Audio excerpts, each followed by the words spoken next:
welcome back to Irish Illustrated Spotlight. I am Tim O'Malley, joined once again by John Brice of FootballScoop, and today we are here to talk about training camp. Training camp is over. Notre Dame is in the middle of 2 weeks of preparation for Texas A&M that will really be heightened next week, regular game week.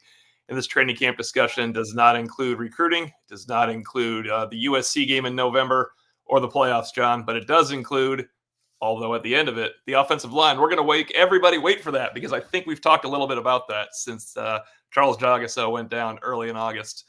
Really, our format today is I want to talk about every position group with you, and we're going to start on the defense, which is Notre Dame's strongest side of the football. We knew that it was last year, it was exiting the season, entering spring, entering summer, and remains that way.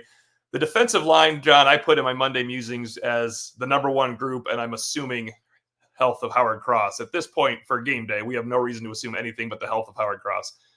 But Gabriel Rubio is out, so let's discuss the line a little bit up front. Who is your biggest camp riser from? I know we discussed Armel Mukam a lot, but you don't have to go from out of nowhere to in the mix. It can be Mukam, or it could be just a guy that made a move where you think he's going to have a little bit more of an impact than you would have at the beginning of August. If it was just the biggest riser, it would be Armel Mukam, just because I feel like we can all sense that the coaches have developed trust in him to be a rotational player, not to be a starter, but if you get 12 to 15 snaps a game out of that guy, that's a huge step forward for the depth of the Notre Dame line. But honestly, I would say it's R.J. Oben. He just has so impressed me and looks so much better physically than what we've seen him look before. I think he's one of those guys you can clearly see the impact of Lauren Lando's summer conditioning program. But again, I wrote this the other day. We talked about this the other day. When he was so excellent at some drills that Al Washington basically stopped drills and said, yes, see what he did. That's how it's done. That to me is a pretty clear indicator. So I like that group. I would probably – I don't know if I would even rate the D-line as Notre Dame's number one overall unit. I would certainly the defense is the strength of the team, but I think you can make a real case for the second or third levels of the defense. Yeah, I think I had cornerback number 2 in that regard when we're going through it. And I think safety has really made its move as well because, well, we all knew about Xavier Watts, but it's interesting you say Oben because I had Oben really high. And I had a number 9 or 10 in our countdown, and I would keep him in that range. But my biggest riser, I think, is the guy that's going to back him up and play alongside him or play with him a lot is Joshua Burnham because I wondered what role Burnham would have when he went from linebacker to Viper. He didn't seem to have that bend the edge ability at Viper. He went over to the strong side, and we saw him make some plays against Oregon State. All reports are he had a huge camp, and I'm going to go to Al Washington as well by saying I asked him about Oben, and then I skipped ahead to Brice Young, and he stopped me. He's like, no. Do not skip over Joshua Burnham. So I think that strong side is secure, and that's great, John, because JJB was fantastic over there. But if Oben and Burnham are really the two biggest risers, that's a better combination than JJB and Nana Osafo-Mensah, at least in a 1-2 punch. Now, I'm not saying – I think JJB finished as Irish Illustrated's like 4th or 5th best player last year, so that was an outstanding season. But the depth is important, and that's good news. Now, with rising, there is also usually falling, but we didn't see enough of camp where I'm going to say a guy was falling off. But I think we could say stagnation, as Tom the intern mentioned. You could be reading the tea leaves with stagnation too. Who would be in that group? Rubio does not count. That you would say may have had a little stagnation because of what went on around him.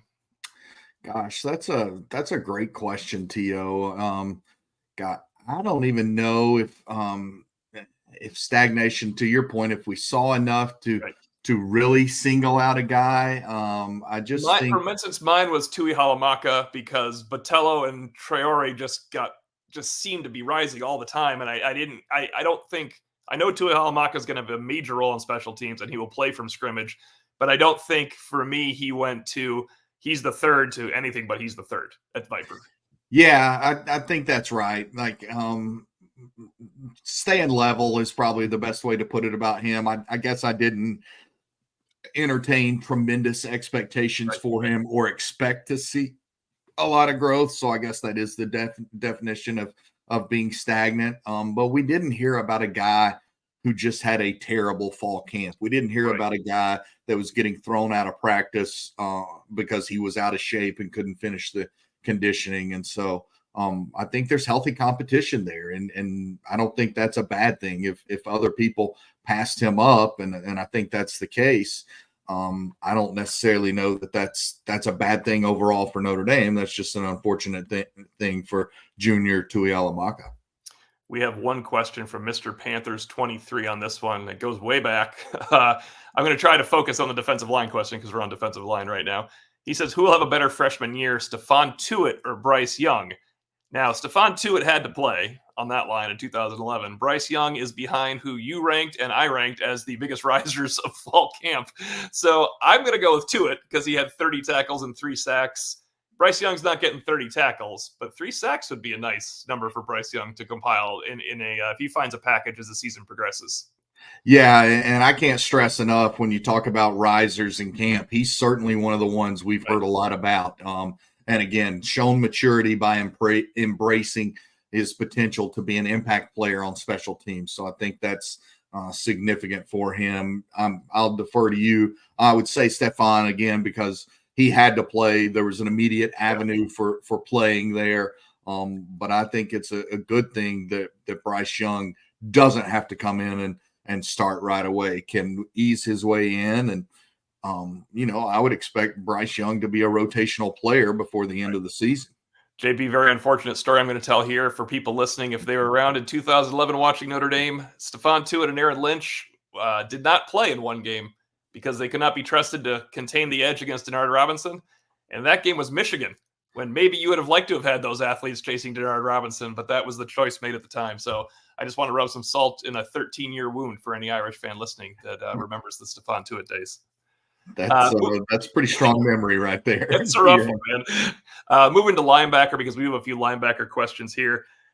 My riser at linebacker, you could pick any one of the 4 behind Jack Kaiser. I think I have to go with KVA because I see him working into that 1B role. It can't really be Kaiser as your camp riser in this situation, I don't think. It's a tough call because I think we're going to learn so much more after game 1, maybe game 3 about the linebackers than we know now. But I would go with KVA because I figured he'd be a de facto backup, and I feel like he is going to help out Drake Bowen at that position starting game 1. Starting game 1, not starting game 1. I think KVA, I guess I've had such high expectations for him since watching him in San Antonio back in late December, early January at the Army Bowl. So Jalen Sneed is probably my guy there because I do think that there's genuine trust from the coaches. There's genuine excitement from the coaches about what the step that Sneed is ready to take. And then I'll throw one out there that you noticed the other day that I didn't initially. What about Preston Zinner? The fact that we saw him in some dime packages and that he's maybe working his way into being a trusted role player in some of those situations, and another guy that's going to be counted on special teams. And I know we're jumping around a little bit here, but I can't credit you enough for the insight you had on the podcast about special teams and needing those young guys on special teams because of the expected heat in College Station. And now we're 12 days out or 11 days out, whatever it is. We're close enough now that I think the long-term weather forecast is applicable. And we know that the weather forecast is around 96 or 97 degrees for the high that Saturday in College Station. Heat index supposed to be over 100 degrees during the middle of the day. So you need guys like Preston Zinner that can step in on special teams, or a KVA or Brice Young and some of those others. So I do think that that's pertinent. By the way, mildly good news, I guess, not for just residents of South Bend, it's bad news, but for Notre Dame football fans, and I'm preparing for A&M, it has been 70-something here, John, for quite a while in South Bend, and so I'm sure the players have loved it. That is not the best preparation for College Station, where the high is 103 today, by the way. It's going to get down to 96 for our arrival. But starting Friday, I think Friday through Tuesday or Wednesday of next week, game week, we're hitting 92 again in South Bend. I'm sure Marcus Freeman actually welcomes that. Oh, you have to. We're not, I don't think, making too big of a deal out of it, just because when I looked yesterday morning, I noticed that the heat index before 11 a.m. College Station, it was already a heat index of like 99 or 100 degrees with humidity at 60%. That's a real factor. That's a real factor again. But that's also, we're about to see testament. We've talked about the improved depth of Notre Dame's football roster and where I think the floor has been raised under Marcus Freeman and Chad Bowden. We're about to see that tested literally day one. Mr. Panther has another question I'm going to get to, but first it's going to be Ant VR. Do you expect Snead to start at Texas A&M? That's start, no, because it's going to be a nickel, and I would assume Bowen is next to Kaiser as the middle linebacker, Kaiser at the weak side linebacker, but I expect Snead to have the second most snaps among the linebackers almost every game that he's healthy this year. If the rotation allows him to play all around, I just don't think he starts the game. I mean, Jack Kaiser will start at will, and they won't start a rover. It's kind of how I feel about the Texas A&M game. They'll start a nickel. Yeah, I think they'll start a nickel, not come out necessarily in a 4-3, but I'm with you. I think Snead plays a ton. I think he has to play a ton. I think his athleticism will be as needed in this game as any game on Notre Dame's entire slate. Probably, I would say the Florida State game, I would rank him his attributes number 2 in value that game. But I think Snead is a guy that if you're Notre Dame, you hope he's on the field a bunch making plays. Texas A&M, Florida State, Louisville, and USC. To me, those are the 4 games that Jalen Snead can make a tremendous impact on this Notre Dame season. And Mr. Panthers asked, who'll be better as a junior, Snead or Tavon Coney? That was Coney's best year for those that don't remember 2017. If Jalen Snead is better than Tavon Coney this year, Notre Dame is going 15-0, not 12-0. Because Tavon Coney was an absolute monstrous human being as a junior, better than he was as a senior. He was a dominant force. So I would like to see that, but I don't think that's in the cards. Of course, I did not think that was in the cards for Tavon Coney back then either. It's tough to pick stagnation here. I really like Jaden Osbury, but I think he's behind Snead at one position, behind Kaiser in a package, behind Snead at another position. So I guess that means he's stagnated because I don't see Osbury starting when you're behind someone at will and behind someone at rover. And he's kind of not the backup nickel anymore when they found some defensive backs. I think Osbury will be the biggest riser from next year from now till next year, maybe at linebacker. But I think if anybody's stagnated, it's him. Just by somebody has to. Yeah, I don't even know if I want to pick stagnation at that position, just because we've heard them all and had it reiterated Saturday about the trust in 5 of those guys. And if you have legitimate trust in 5 linebackers in this day and age in college football, then I think you're doing very well. So I know that Tim Priester would pick Dre Bowen here because he's waiting to see it. But I don't think you can have. Although I don't think he's stagnated, because I think he might have stagnated in the spring as opposed to the August. I thought we started hearing about Bowen more in August. Yeah, no, you're right. Again, I don't see stagnation there because I see the depth and the growth that they fully believe in trusting 5 guys, and they're going to need those 5 guys over the course of this slate. Because I mentioned Osbury not necessarily playing much nickel like we saw in the spring when it was mandatory. They find a bbackup. We'll go to safety, and we'll include nickel there. Obviously, Jordan Clark is the starting nickel. It seems that Rod Hurd would be a real-world backup for him there. We've seen Carson Hobbs, the freshman, work there. Ben Minnick work there. They mentioned Jaden Mickey. We didn't see that. It shows how little we see of camp. It was actually Mike Mickens who mentioned Jaden Mickey had worked there. I don't know if he meant the distant past or present. But it is hard. It's not hard to pick a riser here. No, go ahead. Much like the other day, the correct answer is Adon Schuler, and the correct answer is Adon Schuler. Right. So, he's a guy that, and we started talking about him in spring. I will say that, like, we noticed him in spring, and thought that he was poised for a major breakthrough. I think they've developed trust in Luke Talich as well, but Aiden Schuler is the absolute riser in that group for sure. Jay Patterson asks, I assume it's not the Jay Patterson, but asks, do you guys expect Schuler to be named the starter next to Watson? Yes. Although I don't think they're going to name it. They're going to have Adon Schuler there, and it's going to say Adon Schuler or Rod Hurd. If anybody's stagnated, it only has to be Rod Hurd, because Rod Hurd, I thought it would be Rod Hurd or Adon Schuler. I almost guarantee it goes the other way. Yeah, on the piece of paper that they put out there. That it's not gospel, but week 1's a little more relevant than the rest of the depth charts that come out. Yeah, I thought that I believe we all thought that Aiden Schuler would be the number 3 safety, and Right. I think he's the number 2. Yes.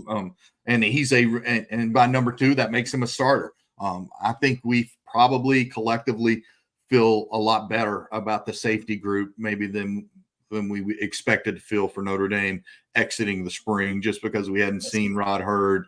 We knew that Schuler had progressed, but we didn't know if that was just because Rod Hurd wasn't there, or if it was because of the strides that Schuler had made. But now I think that there's a belief in 4 of those guys when you add Talich into the mix. We'll move to what could be the best position group, cornerback. And speaking of being higher on something they were entering the season or entering August, I'm higher on corner because we were never sure. We heard good snippets in the summer about Carson Hobbs and Leonard Moore. Then in August, we started hearing really good things about, in the other order, Leonard Moore and Carson Hobbs. And I think that's great news because I no longer have to talk about losing number 4 corner and number 4 safety and number 2 nickel Clarence Lewis if Leonard Moore and Carson Hobbs are the real deal. That is going to be huge for Notre Dame. Yeah, and I think Leonard Moore obviously is the biggest riser of that group. Even in talking with people again this morning, you just continue to hear his name. I think unprompted is what's key. Is like we're not out there fishing and saying, okay, well, what about this guy? What about this guy? Right. And going down the list and literally asking about every single player. We're being told about the strides of Leonard Moore, and I think he's positioned to be that guy that Marcus Freeman said all the way back on July 31st that they would have to have somebody. They would have to have one of those freshmen step in, and Moore has positioned himself to be that guy. I do think Christian Gray, if we had co-risers, and I think we all expected a lot, but I think Notre Dame believes it now has 2 islands out there. I mean, I think they believe that they can lock people down with Ben Morrison and Christian Gray, and that's significant.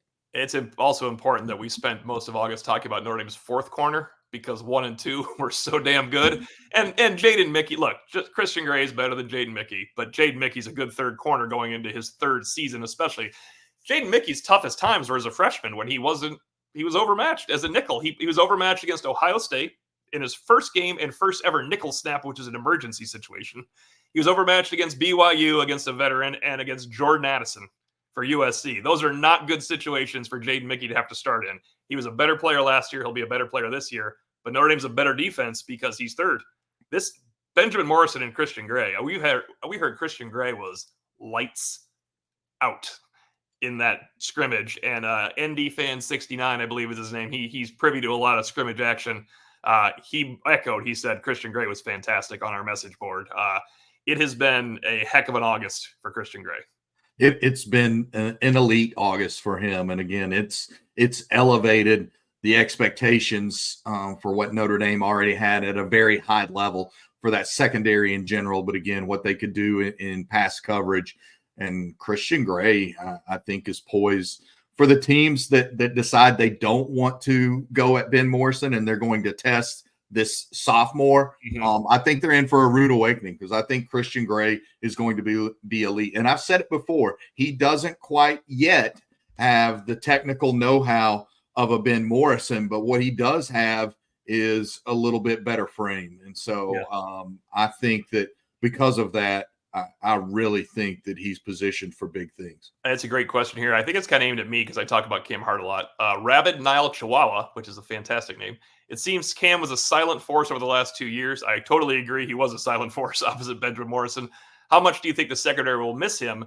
I think in good health, they won't much with Christian Gray. The one thing I'll say, when you talk about being not quite as technically sound yet as Ben Morrison, Cam Hart was a proficient 5th-year technical corner.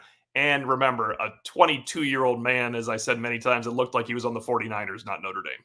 Yeah, and one of the things that I think we took for granted with Cam, just because you don't notice it until you notice it, is how long he was. His length allowed him, even if he got beat a little bit on a play, he had such long strides, such long arms that he could recover very quickly. And again, that's one of the things that I probably like the most about Christian Gray. So I was big on Cam. I thought that he was a tremendous impact player for this team. I thought that He was the true definition of a silent leader, a guy that just went out there and did everything you asked him to do.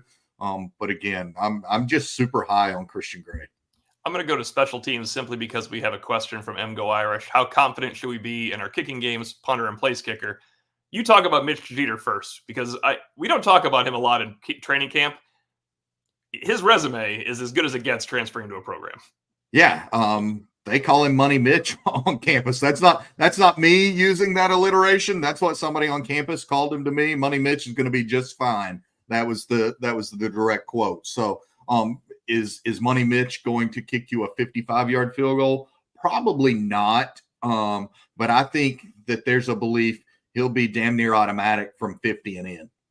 And then punter, I mean, we believe James Rendell is going to be pretty something else. I'd like to see him get his first punt off nice and clean, and then I think it's smooth sailing. He even mentioned, look, he's a professional athlete. He has been in situations of high leverage and fans. He even mentioned Rendell did. It's a little different, probably Texas A&M that I'm used to, but I think he's the type of adult that can handle the situation as well. You'd be more worried about freshman John Sott graduate student John Sott from Harvard going to Ohio State, and he was fantastic. Rendell has seen all this. Yeah, Rendell, 24-year-old, I think, very mature guy, played in front of hostile crowds before, as you alluded to, as a refined athlete. You don't want to see him punting out of the end zone on his first punt at College Station. That's what I mean. I'd like to see him just do a nice regular punt from the 35. But let him punt from the 30 and let him flip the field. I think, again, I questioned his consistency, and I got corrected in a hurry. No, he's been consistent. He's been really good.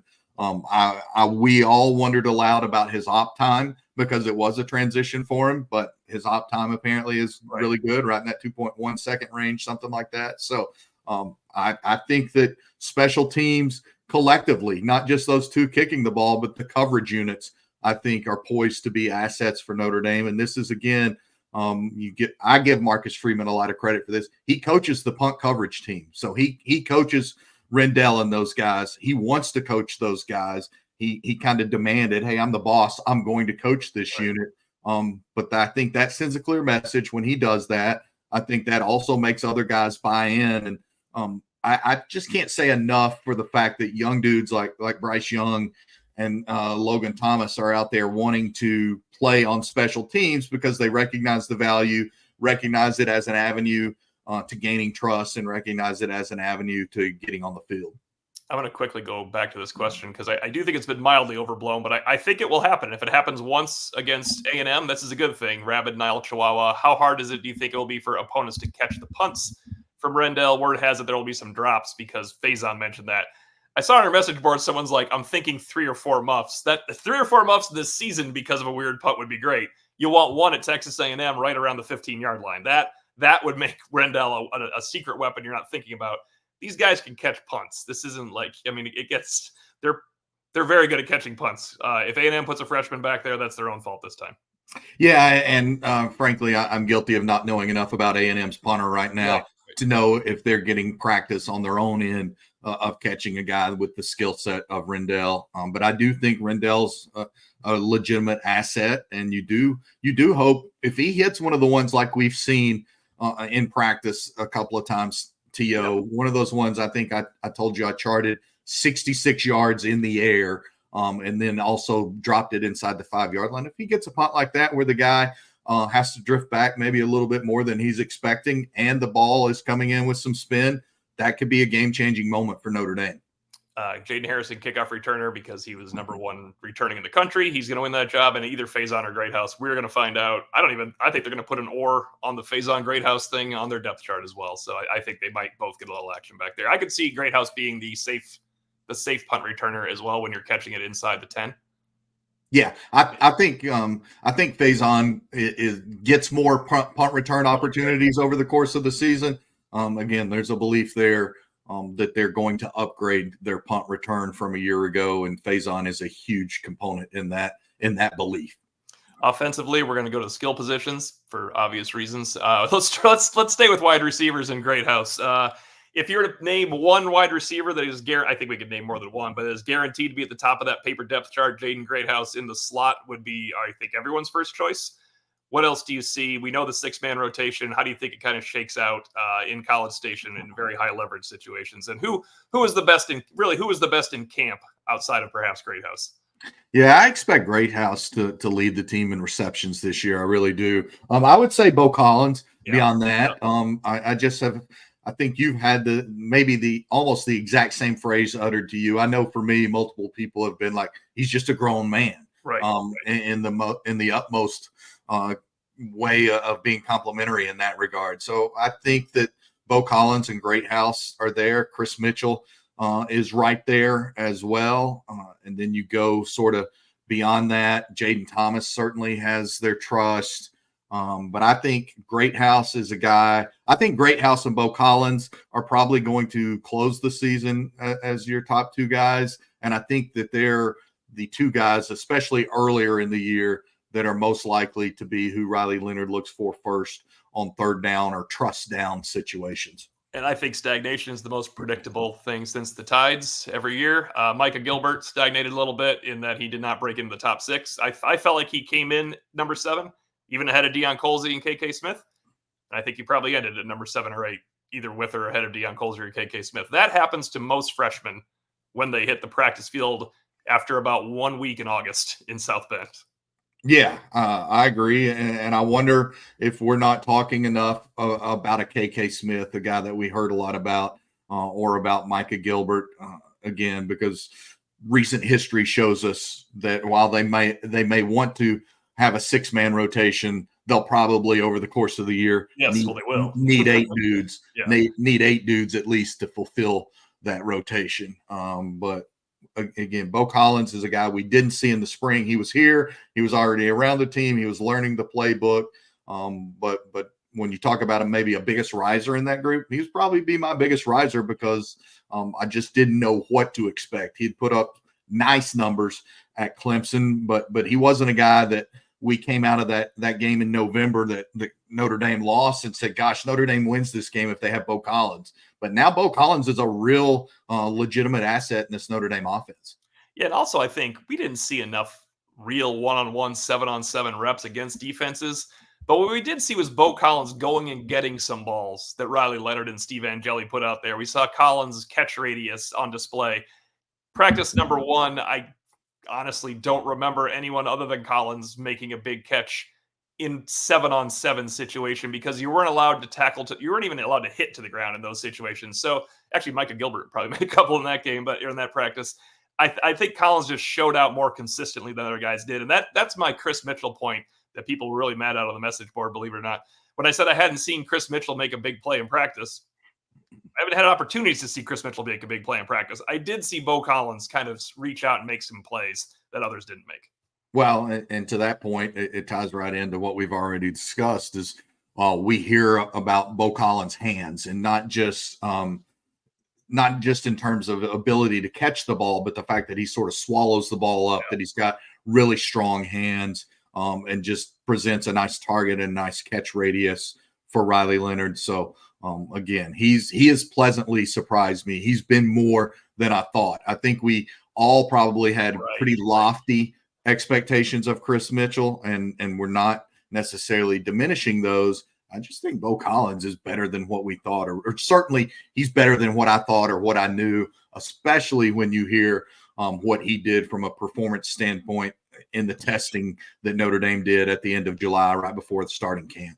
As Benjamin Morrison said, he's the one guy that gave me work last year, talking about the Clemson game with Bo Collins. So that's a compliment as well. Question from Shammy as we move to running backs. This is interesting because I do feel like the reporting has trended this way. Based off of offseason reporting, it sounds like Jeremiah Love has separated a bit from Jadarian Price. If so, how ridiculously high should I set my expectations for Love? I'm writing a Price and Love story right now, and I'm trying to be cautious not to read into just a few snippets that I saw and what we've heard. It does sound like Love is 1 and Price is 2, more than 1A and 1B that they were in the spring. Yeah, I think that's accurate, but I think that's a good thing for Notre Dame. Again, that's showcasing depth, that's showcasing what Dylan McCullough has done on the recruiting trail, and that's showcasing development. I don't think Jadarian Price would start for a hell of a lot of teams in college football.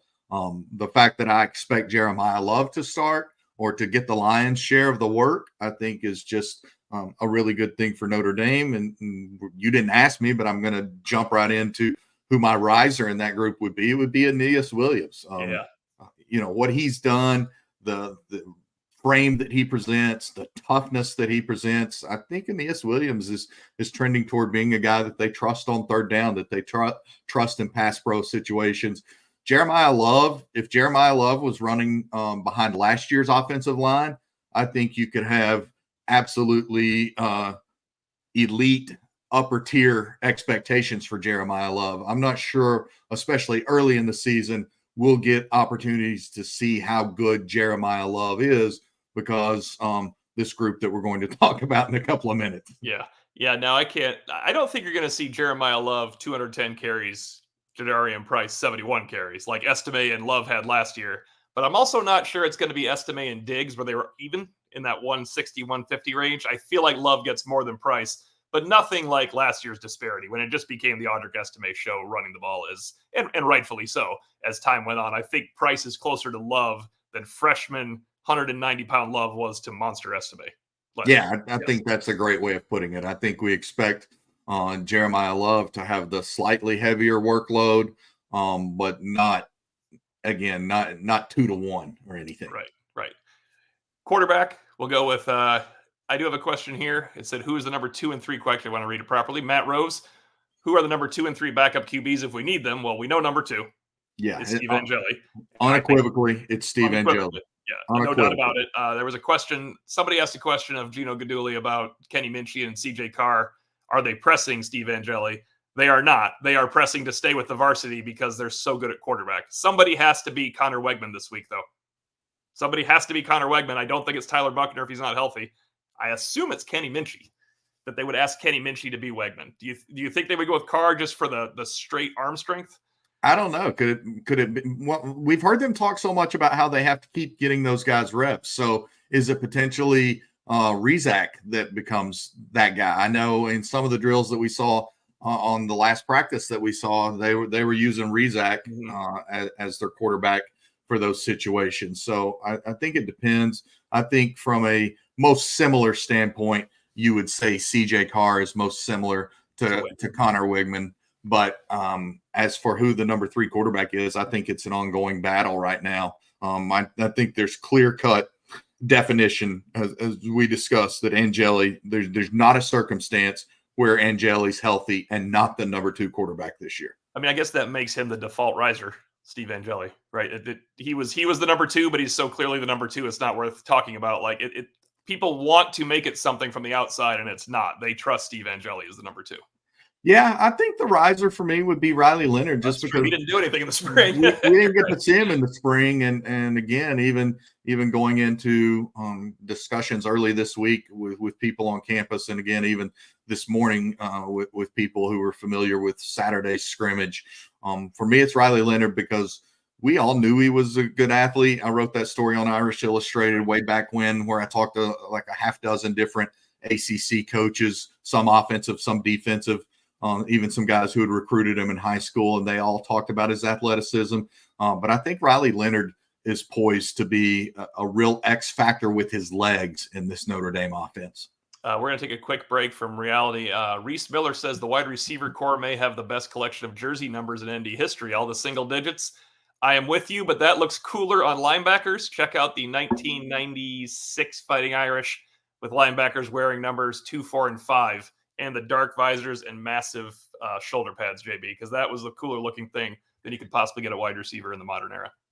I'm a big fan of the dark visors on the football field, or Benjamin Morrison. I think sometimes he wears a visor a lot, but sometimes I think he's had maybe a gold reflective one. I'm a big fan of that one as well.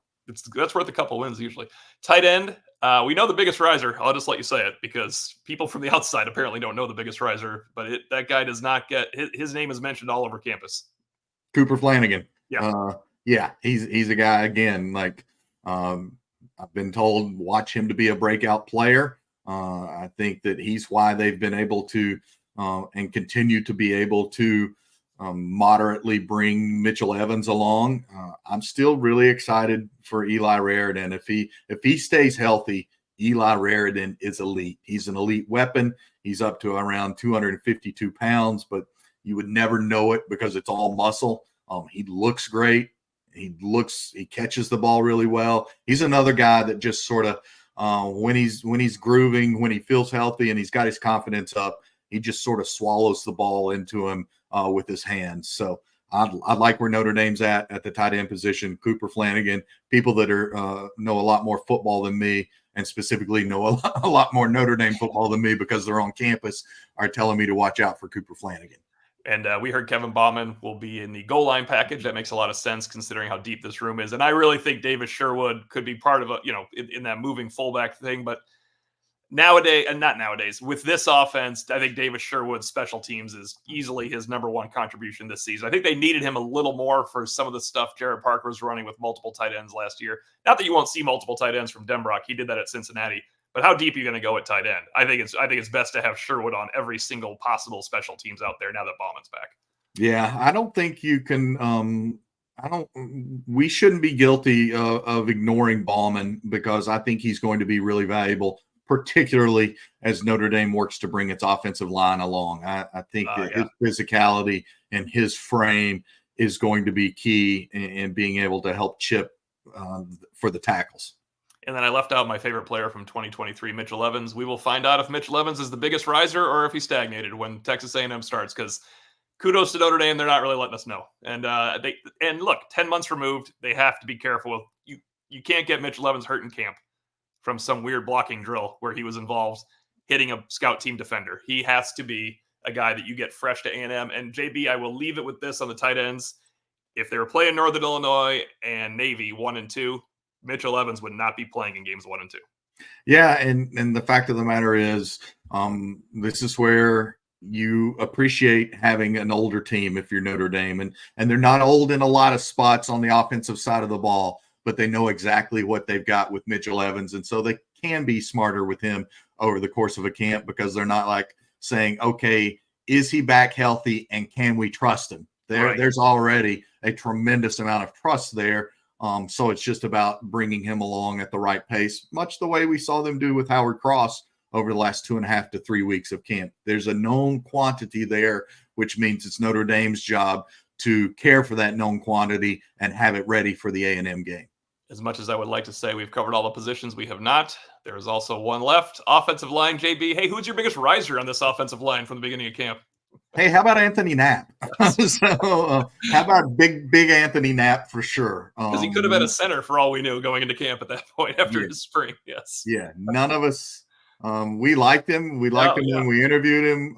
He's another one. You hear me keep talking about hands. He's got the hands that they love. He's got real heavy hands. Yes. That when he gets into a defender, he can lock into him. He's stronger than a lot of true freshmen out there, but he's going to have some growing pains. But he's absolutely the biggest riser of the bunch, although you can start making a case for Sam Pendleton because it appears that he's going to have a real legitimate important role on this Notre Dame team. Well, JB, that's a really good point because Sam Pendleton was a struggling converted center the last time we saw him. He had a hard spring game. I mean, he was missing snaps, and I pointed out then, look, this isn't anything against Sam Pendleton. He's had 15 practices. I asked Sam Mustipher, what's the hardest thing about playing center? Snapping. I asked Anthony Knapp, what's the hardest thing about playing center? Snapping. They all say snapping. It's not easy to do at this level because it's not just getting a quarterback right under you. It's behind center. There's a lot going on. So Pendleton's rise might be greater. If Pendleton starts, he does have the greatest rise from completely out of it center to starting left guard. I would be surprised, though. I really would be surprised if Pat Coogan doesn't win the game 1 job. Yeah, that's going to be an interesting one. But again, we'll default to Marcus Freeman's own words, and what we see, maybe even first series at Texas A&M is not what we're going to see in all likelihood over the duration of the Notre Dame season up front on the offensive line. And then stagnation. I mean, it's Tosh Baker. Clearly because he had a chance to win the job in the spring and then a chance to win the job in August.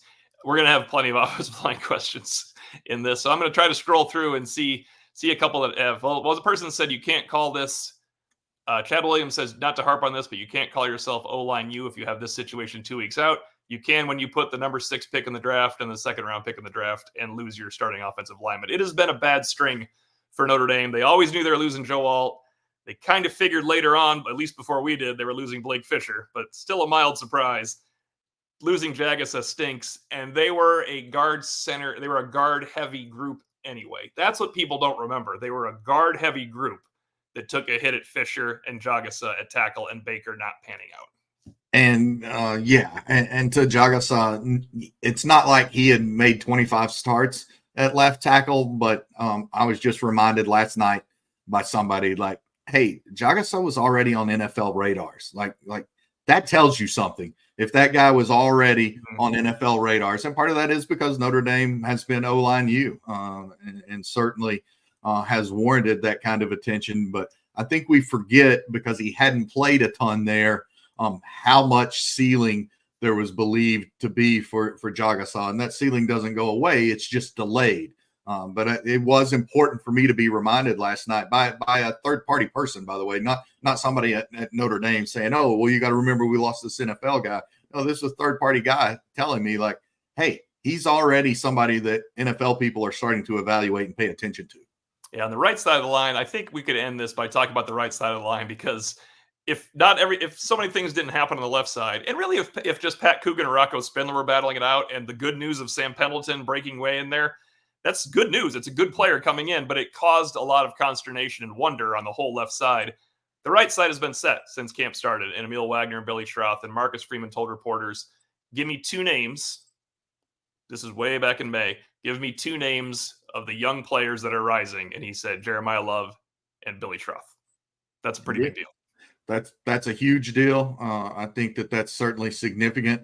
And we're going to be tested, as somebody shared with us in the last 24, 36 hours at Irish Illustrated. Not that we haven't talked about it a lot, but Mike Elko, I think, has told people he believes that he has the best defensive line, the best defensive front in all of college football. And so when Elko is making those statements, be it publicly or in confidence to folks, I think that speaks volumes. And for Marcus Freeman to come out May 31st and say, yeah, Billy Schroth, and that same gathering is also when Marcus Freeman first started to let us know about the competitive nature of Riley Leonard again, which I think is something that's going to elevate Notre Dame's offense over the course of this season.